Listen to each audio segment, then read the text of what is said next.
తిరుపతి కొండే చాలా సార్లు ఎక్కాను. ఇది జస్ట్ 4 కిలోమీటర్సే కదా, ఈజీగా వెళ్ళిపోవచ్చు అనుకున్నా. కానీ రియల్ కష్టం ఇక్కడే తెలిసింది. కాళ్ళు నొప్పులు, బాడీ పెయిన్స్, అబ్బా.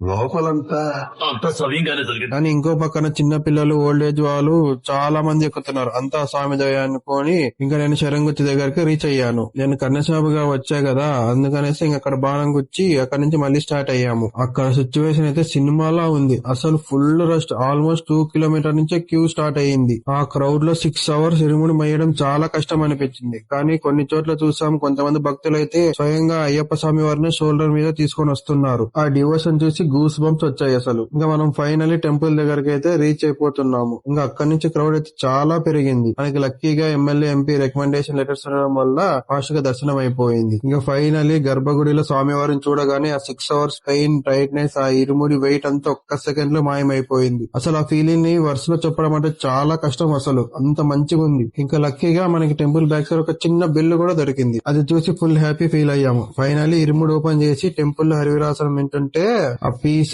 హై వేరే లెవెల్ అసలు. ఒకసారి మీరు కూడా చూసేయండి ఎలా ఉందో ఆ ఫీల్.